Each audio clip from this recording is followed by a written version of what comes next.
नाशिकमध्ये खड्ड्यांमुळे आणखी एका नागरिकाचा दुर्दैवी मृत्यू. निलेश कोतकर या 40 वर्षीय दुचाकीस्वाराचा मृत्यू. अंबड एमआयडीसीतील एक्सेलो पॉइंट परिसरात चिखल आणि खड्ड्यांमुळे दुचाकीचा अपघात. जबाबदार अधिकारी आणि ठेकेदारावर गुन्हा दाखल करण्याची मागणी. नाशिकमधील खड्ड्याच्या प्रश्नावरती ठाकरेंची शिवसेना आक्रमक. ठाकरेंच्या शिवसेनेचे नगरसेवक आज आंदोलन करणार. महापालिका प्रवेशद्वारावर सकाळी 11 वाजता आंदोलन करणार. गडचिरोलीमध्ये ढगफुटीसारखा पाऊस. नगरपरिषद कार्यालयात आणि चामोर्शी मार्ग पाण्याखाली. सखल भागांमध्ये पाणी साचल्यानं नागरिकांची तारांबळ. मुसळधार पावसामुळे गडचिरोली नगर परिषदेचं पटांगणही पाण्याखाली.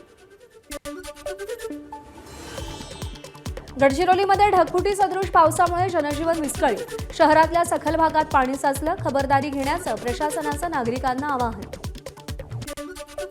पुरात अडकलेल्या एका कुटुंबातील तिघींना वाचवण्यात गडचिरोलीतील बचाव पथकाला यश. नदी आणि नाल्याच्या मधोमध अडकलेल्या 3 मायलेकींना वाचवलं.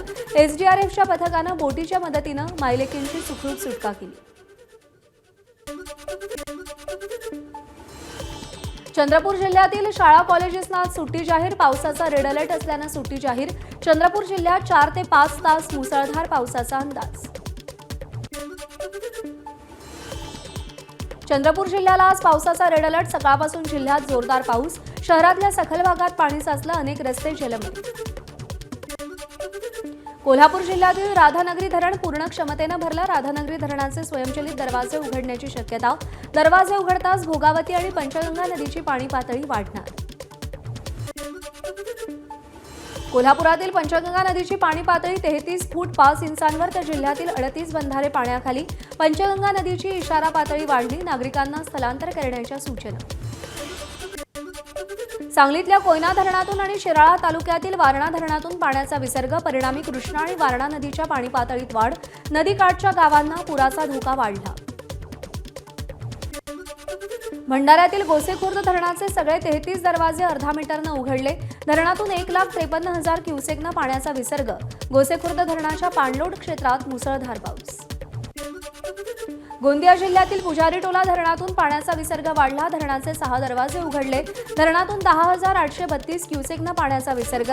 नदीकाठच्या गावांना सतर्कतेचा इशारा. धरणातील पाणीसाठा 86%. नांदेडमध्ये 2 दिवसांपासून पावसाची संततधार. त्यामुळे गेल्या काही वर्षांमध्ये पहिल्यांदाच पैनगंगा नदीवरचा सहस्त्रकुंड धबधबा प्रवाहित. सद्यस्थितीत सहस्त्रकुंड धबधब्याचं रौद्र रूप दिसतंय. धबधबा प्रवाहित झाल्यानं पर्यटकांची गर्दी. गोंदिया जिल्ह्यातील वैनगंगा नदीवरील धापेवाडा बॅलेजचे 17 दरवाजे उघडले. 1,37,256 क्युसेकनं पाण्याचा विसर्ग. गोंदिया आणि भंडारा जिल्ह्यातील नदीकाठच्या गावातल्या नागरिकांना सतर्कतेचा इशारा. जळगाव जिल्ह्यातील अनेक भागात अद्यापही समाधानकारक पाऊस नाही. मात्र मध्य प्रदेशात बैतूल जिल्ह्यात झालेल्या मुसळधार पावसामुळे तापी नदीला पूर. परिसरातील अनेक गावातील विहिरी आणि बोरवेलची भूजल पातळीही वाढली. नाशिक जिल्ह्यात पुढील 3 दिवस मुसळधार पावसाची शक्यता. 1 ऑगस्टपर्यंत नाशिकमध्ये मध्यम ते मुसळधार पावसाची शक्यता. पावसाच्या इशाऱ्यानंतर जिल्हा प्रशासन अलर्ट मोडवर.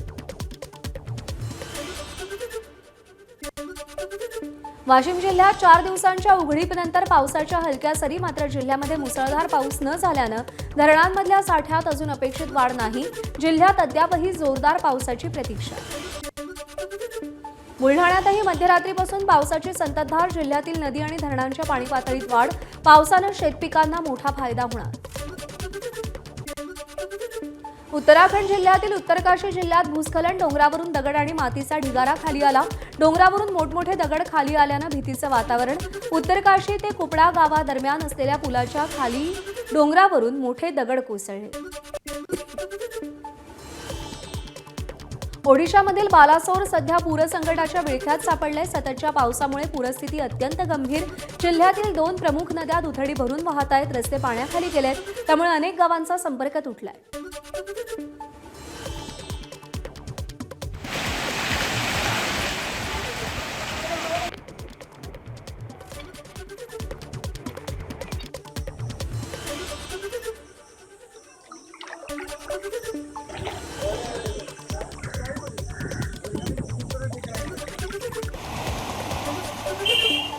आसाममधील शिवसागर जिल्ह्याला पुराचा सर्वाधिक फटका. लोकांच्या घरात अजूनही पाणी.